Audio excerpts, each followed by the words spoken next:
What'd you say? Am I late to the party? Just a little bit, but it's all good. You know, the party don't start till you get here, so. Sorry. Bad. I was hitting all the wrong buttons. I was like, wait a minute, I'm not. This not. Something is wrong. I'm here. Hey guys. Hey, how you doing, Fred? Good to I've see been you. I've been real good. How was your weekend? So Did my, good. So good. It was so hmm good. Did you I ate get catered some to food. for Mother's Day? Did your son make breakfast or lunch or? No, but I had a really good time catering to my mom and my grandmother. So Okay. I mean, I had a good Mother's Day. He did help. He was a good sport. He did get on the barbecue grill and do his thing yesterday. So Okay. What do you yeah. do on the grill? So he did some steaks and then he also did some chicken and then some veggies for me. So it Mm, was good. It was good. okay. I gotta get my grill skills up. I've been waiting a little too long, so I'm gonna have to just go for it. Yeah, you just go for it. It's not like an actual I mean, just try it. Because I thought it was like way more complicated too. Hmm. But it's not. It's not that bad. It's not. Okay. It's not I'm that gonna try it. bad. All right, y'all. We're gonna just dive right into things. I know we got people still joining us, so what I want y'all to do is, if you know somebody that's an educator or is an education major, go ahead and press the little paper airplane at the bottom and send this live to them so they can join. We want as many people to get this info as possible. And of course, I'll post it to YouTube. I'll post it to IGTV, and I'll make sure Ms. Heard has a copy of it so y'all can view it later. But just to introduce myself and a little bit about what Grind to Grad is, my name is Fred Johnson. I'm a manager of college completion for collegiate academies. And my job is to pretty much get students to and through college. And I wanted to have a broader impact, more than the 200 students that I serve. And so I decided to create Grind to Grad as a way to share information and also teach skills and develop the mindsets that it takes to persist in college for Black students, and just want to continue to find ways to develop content that can do that. I want to allow Ms. Heard to introduce herself, a little bit of what you do, and of course, we know you have Ask Ms. Heard as your IG account, so you can kind of let us know a little bit about that too. Okay. Well, thanks so much for having me, Fred. It's always nice to be on the opposite side of this thing.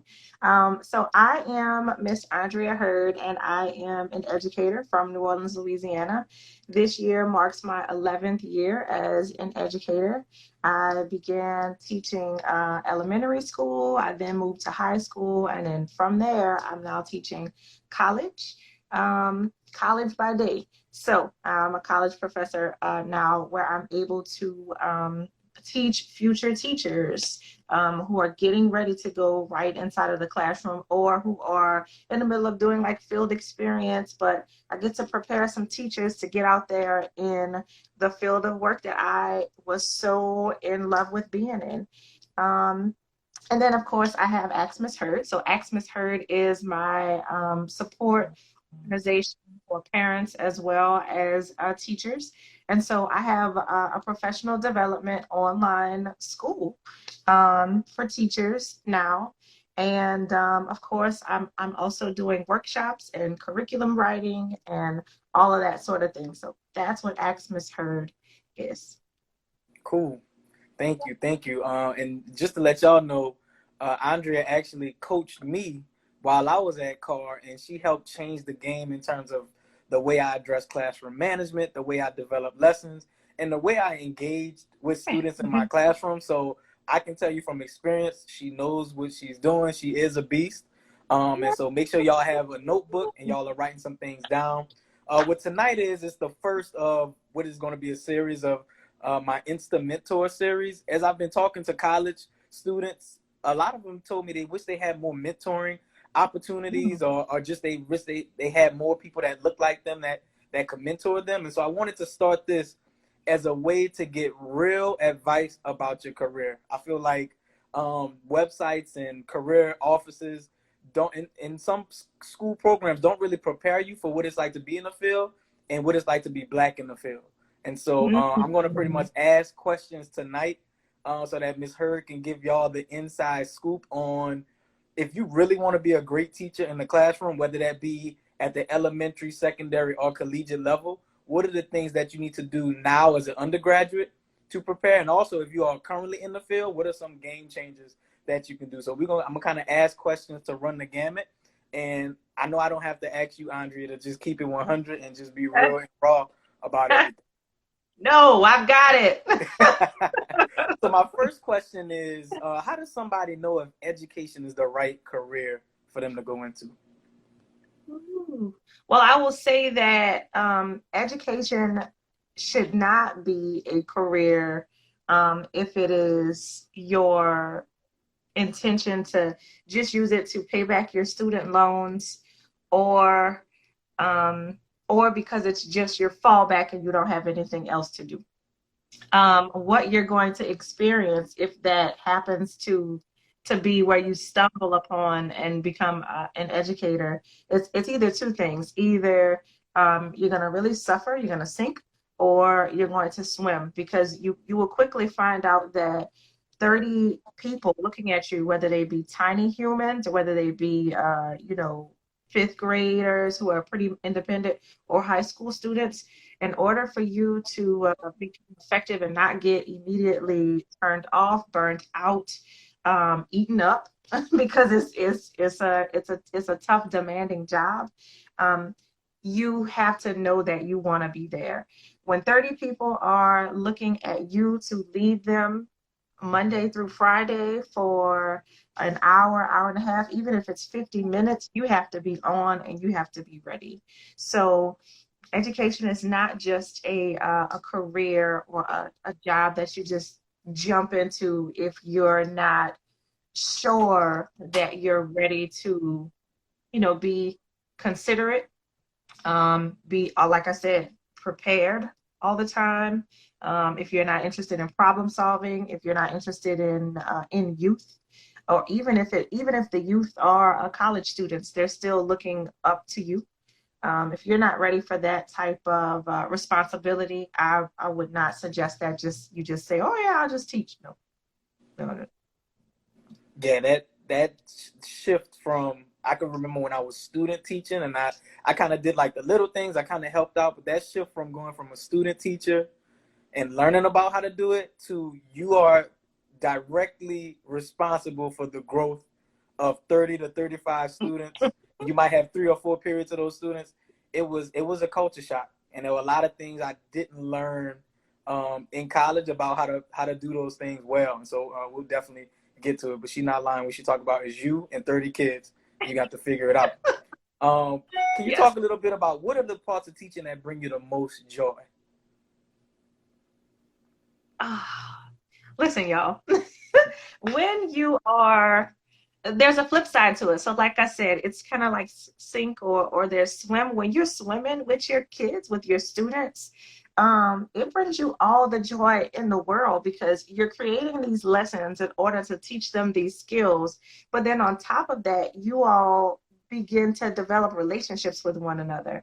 And those relationships are the ones that make coming to that classroom, that period, even though some days are tough, just that much more fulfilling, or it makes it worth it, really. And so the best thing about teaching for me was building relationships and then watching students grow based upon them learning how to be more accountable for themselves. That was super duper valuable and gratifying for me. Yeah. Yeah, it's nothing like when that light bulb turns on, or when you have an impact on a student's life that whether they tell you or not, you just kind of see the growth. Uh-huh. You know it when you see it and when you feel it, and that's definitely for me too, the most rewarding part. What would you say is Definitely. the most challenging or the most draining part of teaching? Because that's the part they didn't tell me about when I was at UNO. I would say I had difficulties with getting information last minute. I always felt like sometimes we were working or processing things, and they were giving us things that we weren't able to do in enough time. So it was the constant kind of like surprise of, oh yeah, I'm this, and oh yeah, I'm that you had to figure out where to put inside of your actual teacher balance. because it's kind of like, once you add something else to it, I already have 1,000 things to do. Once you add something extra to it, now I have to figure out how to fit that in, and then also be consistent with it, and then do it well. And that's part of the frustration part of it. And you it's never ending, and you can never get it so perfect, like just right, like perfect. That annoyed me. Because you want it to be every year you have your different the different things that you need to work on, like as a teacher. But once you kind of like really, really get it in the groove, you can just move forward. But the working from behind really would throw me off. So that's the what I didn't like. Yeah. Mm-hmm.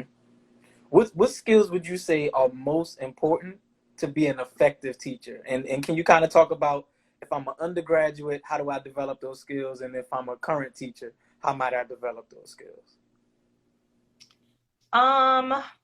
That's a good question. Um, what skills do you definitely need to be a teacher?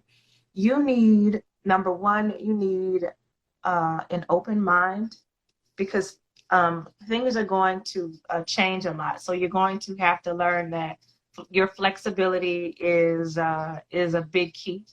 Don't be married to just one thing, because there's going to be some things that you may not have total control over. Um, Patience, definitely patience, because you're going to get 30 different types of children, because everyone is their own individual. You have to figure out how to balance that. I definitely think you need to come into the game. If I'm an undergrad, you need to come in the game with a system that's going to provide balance for you. I would suggest you creating a schedule for your week and attempt to stick to it. And that's big time. That's big time, like huge. You got to have time to do your work. You got to figure out how you're gonna make it work for yourself, especially as a new teacher. Um, and most of those things are like, probably those are for you. Before you even get there, you have to create a plan where you're still going to be able to take care of your business as an educator, but also take care of yourself as a human, because that's what happens. I would say, do not go into the profession um, with the attitude of a superhero. You are still one person. You're not a martyr. You're not there for somebody. You're not a dumping ground. You're not there to be abused. You're there because you're a professional, and you need to always know that. Know that being a professional comes first when you walk through the door. And so, especially when I talk to my undergrads, I want you also to think about presentation. The presentation of yourself is going to matter to your children. It's going to also matter to your colleagues. So I'm not saying that you have to go to work every day with a suit and a tie on, but I am saying that if you're standing up in front of people, or you're walking through the door and you're supposed to lead people, it's your responsibility to be a professional person and dress that way. So I would definitely say your tights, your jogging suits, your UGG boots, those are for the weekend. Put those to the side. It makes a difference. It makes a difference. And learn your content. There's nothing like a teacher who you who suffers because they don't know what they're talking about. Don't try to teach English and you know that you're supposed to be a math teacher. Don't try that. Do us all love us a little bit better than that. And really, do what that you're good at, or you're gonna work hard at. So I could go on and on with that list though for we could go on and on with that. I know there's so much, and you got all of those things you said were true, and knowing the content is so key. I think what I thought I knew, because I had taken biology before, or I had to take so many biologies as an education major, and then once I got into teaching, what I thought I knew and what I needed to be able to teach were two different things, and I didn't have the depth and the breadth of knowledge that was needed to teach it. It was like, I know that, I've seen it before, but to teach it is different. So you're right. I think for undergrads, I would make sure you write that down for sure. You got to know your content. You got to, and not just enough to pass the praxis. Like, know your content. Know your content. What advice, because we don't know what the fall is necessarily going to look like with COVID-19. We could be full remote. It could be some kind of hybrid situation. What would you suggest current and future educators do to just be more tech savvy? And not just, because before tech would mean they use a computer to do it versus me giving them a sheet of paper, but to actually integrate technology into their skill set. What should people be doing right now? So school is going to end at the end of this week, right? May 15th. And so my first thing would be to, after you guys get yourself some rest, I think people really should consider professionally developing within the next 6 to 8 weeks before you go back to school. And when I mean professional development, because we are using virtual platforms now, as far as Zoom, as far as Google Classroom, you need to really become familiar with those those two programs in and out. So I would either take a Zoom course or I would take a Google Classroom course and figure out now how I'm going to be able to teach math via Zoom. Like, what different components or features does the program have in order for me to teach a math problem? Because I'm so used to using a board and my children are not going to be at the board. And that creates a frustration within itself. Like, and I will say that I know this, guys, because my class for my undergrad class that I teach at the university, they had to do these virtual lessons, and I saw where it could get frustrating because we don't know the Zoom feature, or we don't know the Google Classroom, or I'm used to writing on a board and I can get the engagement, or my children can talk right back to me, or I can get them to come to the board. So you no longer have those same conveniences that you would if you were all inside of the classroom. What can you do for yourself this summer that's going to support you being able to still teach those skills? Because remember, you're going to go back to work and you're still going to be responsible for teaching those skills, but for holding engaged classrooms. So over the summer is the time for you to get familiar with whatever program your school is going to decide to go with. Make yourself a student of it, so that it's easier for you to transition, and you can give yourself one less headache next fall. So yeah. Mm-hmm. The professional development piece is so important, and oftentimes, like, and I know you'll probably agree with this. Like, the professional development you get as a teacher that your school puts on is not always the most relevant. Usually, it could be tied to something that the school is receiving or something that we need to just start implementing. And like you said, it may switch up your whole game plan. And so I'm constantly trying to preach to new professionals and undergraduates that you have to be in charge of your own growth and own your own growth as a professional. You can't rely on my coach wasn't good enough, or my school they don't do observations often enough.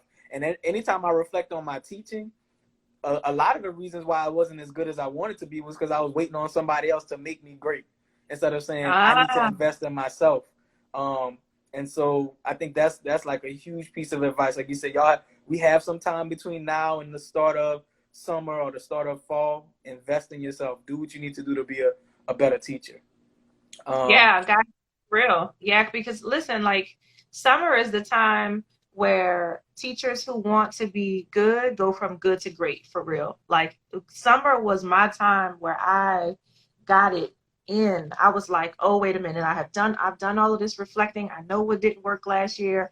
If I'm gonna have the same grade, I'm gonna teach the same subject next year, there's no reason why during my downtime I can't continue to sharpen my skills, because it's always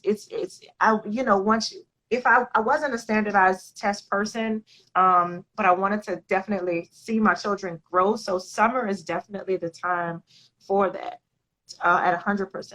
Yeah. Don't waste your summer, guys. Ever, ever, ever. No summers. Don't waste them. Yes. Gotta put in work.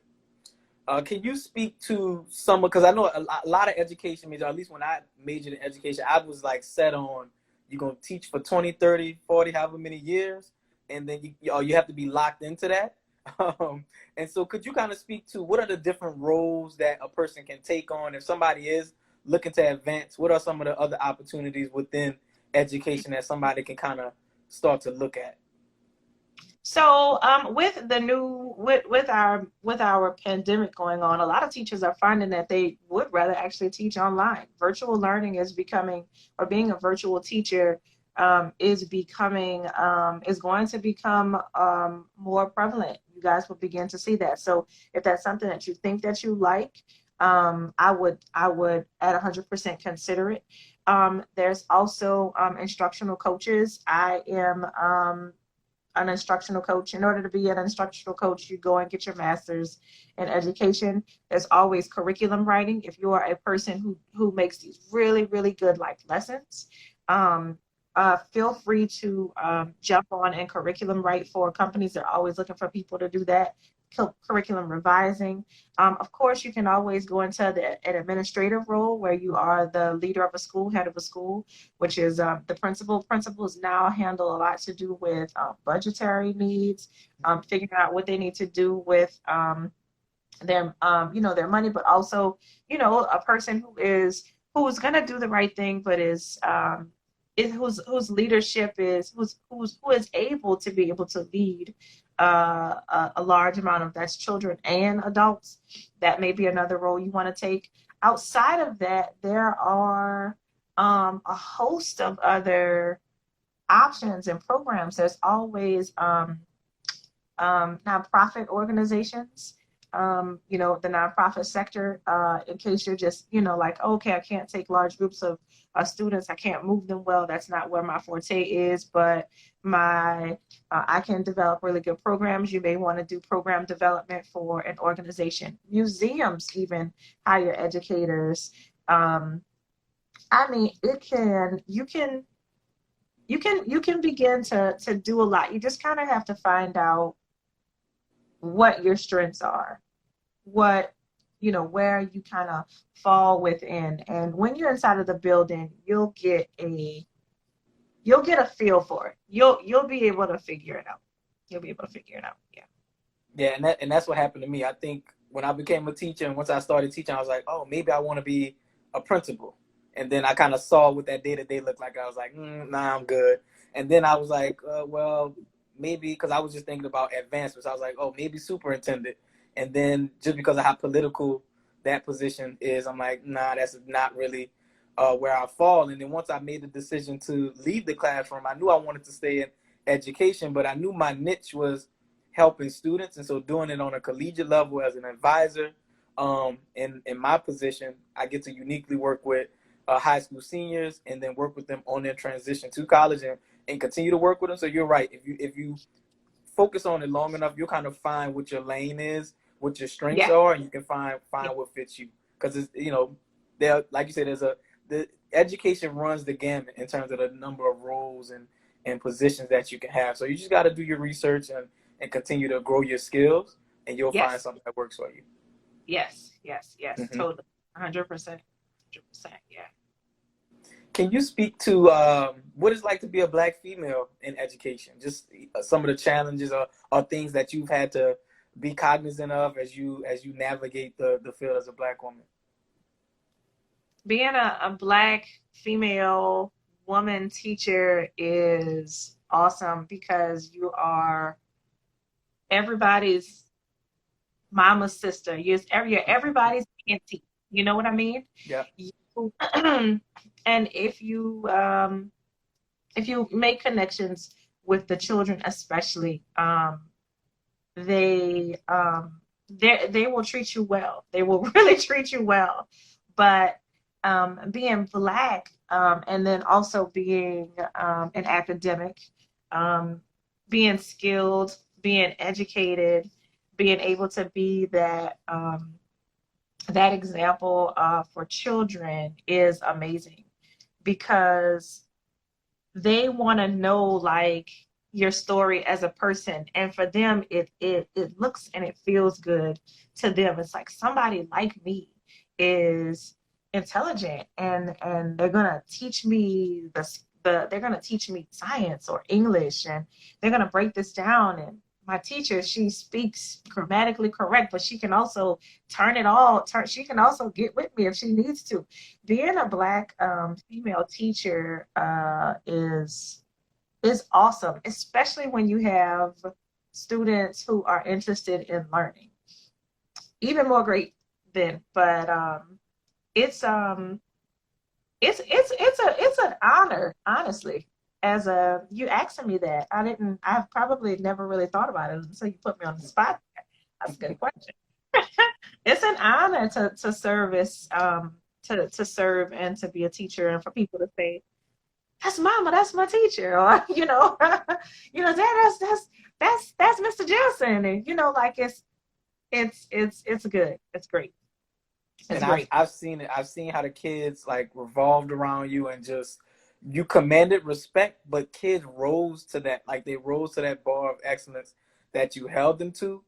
What would you say? And this is something I struggle with a lot as a new teacher. How do you find your identity, your voice, and your personality as a teacher? Because I think a lot of it Oh, I it's a great didn't question. know, and I was just trying to be like the drill sergeant because I saw her classroom and she had it on lock, and I tried to do that and it wasn't authentic to me. And then I saw another teacher who he used sense of humor, and I tried to do that and it wasn't completely there. And so it took me a while to get comfortable with my personality and identity as a teacher. How did you find it, and how does a new teacher find that identity and that voice in the classroom? So there's a fine line, new teachers. Listen closely, really, for real, listen closely. So you, in the very beginning of your classroom, introducing yourself, you do want to be firm, is what I will say.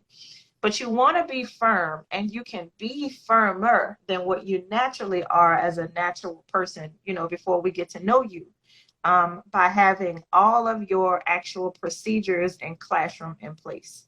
So the more you have your procedures and you know how you want your class to go, I mean, you have to intricately really think about how you want your classroom to go. You'll be able to put on a stern, firm presence in front of your children when you first meet them. You want them to know who's boss. It's important for them to know who is the facilitator, who's going to orchestrate the whole symphony when y'all are in there. It's important for them to know that. And so that's only going to happen if you're firm, if you're clear, and if you're like absolutely like positive about, what you're going to roll out. You become confident. And so I would say in the beginning, stick to firm. Everybody can be a little bit meaner. Trust me, you can. So you put your mean face on in the beginning. But as you go and as you get to know your kids, and I would say maybe month 2, maybe week number 8 is when you can begin to kind of, and I don't want to say loosen up, but you may be able to give a little bit more, but your personality is very important. If you're not a natural drill sergeant, don't try to go in there and be a drill sergeant. If you don't have jokes to tell us, don't tell us your jokes. Be yourself, and knowing your information and knowing your skill, knowing your content will take you a whole lot further. And then you can use those two. You use those two to walk that fine line and to move your students towards academic progress and also social or emotional progress. Because it's not always academia. Sometimes we're teaching children something, soft skills that they definitely need. So, but I would say definitely be yourself. I'm not. I can be tough. I can be tough, but I'm also sweet as pie. My kids know this. They get to know this. They get to know how loving and caring you are. Like, I'm not the hippest person ever, so my kids crack on me about that. We crack jokes about that. I don't know, like, I don't know. They used to say, oh, you just like so preppy. And I would have to just own that. Just own whoever you are, bring that person. And and be authentic with them, because they're going to give you the authentic students that they are. So yeah, that's my suggestion. Be yourself, guys. That's Know and your that's stuff. exactly what I learned. The she just gave y'all bars, first of all, so I hope y'all write that down. The procedures changed the game for me, and that's actually Change the your summer life. I worked with you, Miss Heard. I really worked on my procedures, and I learned it was less about being mean, and it, like you said, it was being stern and direct. Kids knew what to expect, and I held them to that expectation. So for me, it almost gave me a safety net, because it's like, it's not that I have to be mean, or like in my head, I justified it by saying, if you want to make this a fun experience for kids, like they have to have procedures. And like she said, it has to be intricate. I had a procedure for how to pass papers in the class, right? I From had right a procedure to for left to right. Yes, you have to have that. You have to everything, know. everything. And so, It yeah, makes it y'all. so much more cooler though, for real. Like Mm-hmm. it so, and I use that analogy all the time. It's like, being a conductor of in orchestra. Like like guys, actually think about like a music setup. Think about how you have to arrange. Your flutes are here, and then your cymbals are here, and then it all has to like come together. That's what like the art of teaching is like all about. That's what's going to make your days go great. You get those procedures going, those pieces, those little bitty pieces that you think don't matter, you get those like under wrap, and you can begin to actually do the work you're supposed to be doing after that. So Yeah. I got a couple of more questions for you. Again, you should always be growing yourself. So, do you have any books, any literature, any resources for new or future teachers that they need to go and read right away to really, really up their game in the classroom? oh God, let me tell you, y'all are in store because I just started moving my books. So this one, I have actual books with me, guys. So Mm-hmm. this is one that I definitely think you need to begin your teaching career with. It's called Mindset, the New Psychology of Success, How We Can Learn to Fulfill Our Potential. And this is not just for educators. This is for parenting, business, school, relationships. Um, this is about you getting your mind right. And this is about the difference between the growth mindset and a fixed mindset. Then this is also about your mind as far as you understanding the pieces that you can control and the pieces that you don't control. And I think it's just a good like it's a good little like shake up for you to remind yourself that you are the ultimate leader. Whatever happens, you co-create, you make it happen. Based upon what you do is what happens next. And so I like it because it really like pushes your own buttons and challenges you to like say, I'm about to be accountable for what's about to happen, what's about to come up. Because it's very easy, teachers, educators, for us to complain and just fall into that pit of complaint because of the other circumstances. We know we have them. We know the children's uniforms aren't right, or this one came in and, like he has issues with this, that, and the other. And those are the pieces that you can't control, but those are also the pieces that you can't like die on. You still have to move forward. And so I think this is a definite good one. I also like From Good to Great. From Good to Great, that's another good one. I don't know who the author is. And for my people who are having trouble with lesson planning, actually like preparing the actual lessons, if that's where you are in the stage of the game, I like the book. It's titled Focus. It's by Mike Schmaltz, maybe. But yeah, that's another one. Those are the first three that I would start off with if I was between years 0 and 3. You could work through those three, and you could teach yourself some. You can self-teach yourself some things with those 3 books. Yeah. Yes. Cool. And what I'll make sure to do is like post those books to the Instagram story so people can go and buy those, get the audiobook, whatever you got to do. I'm going to throw Okay. one more in there because it really changed the game for me, especially when you All talked about procedures. First Days of School by Harry Wong. it changed the game for me. Like you have Harry to Wong you is have to add still that to the yeah. list. Add that to your list for sure. Um, Harry Wong and his wife are still they still got it. mm. Still applies. To this day, they Right. before I when I first became an education major, they did like a speaker series at UNO, and I had no idea who they were and missed it. And then it was like a couple of years later, once I started teaching, and I realized like, oh, that's who that was. I probably should have made time to go to that. So yeah, y'all definitely need to add them to the list for sure. Um, thank you so much, Miss Heard, for coming on and talking and dropping knowledge on us. Can you let people know where they can support you, what you have coming up next, so they can just stay tuned? Yes. Thank you so much for having me. I am doing a 6 week, 5 to 6 week online course series for professional development for teachers this summer. It's all going to be online. Those courses are going to start June the 15th. So you have roughly about a month and a little bit of change to get signed up for those courses. So I'll tell y'all really quickly. There are 8 courses, 8 online courses that we have. Let me see if I can run them all off the top of my head. So there is Foundations of Teaching, which is your first 5, 6 weeks of school. There's lesson planning. There's data usage. There's building relationships with parents.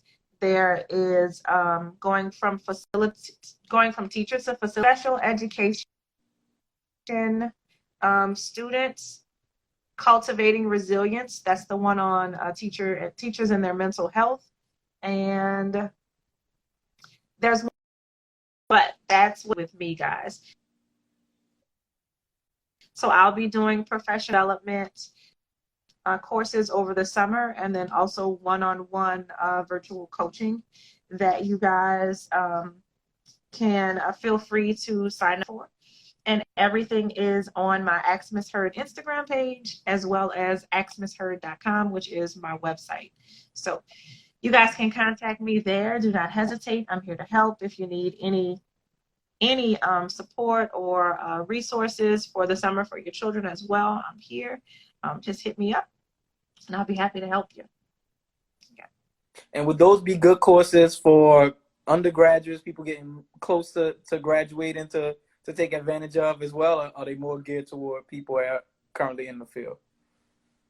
I would say they're for the people who are inside of the field, especially my teachers who are, let's say this year's your first year going to be a teacher of a full-time, teacher of record with 30 children. I definitely would suggest taking my class. So teachers year 0 to 3, 0 to 5, I think they're ideal for.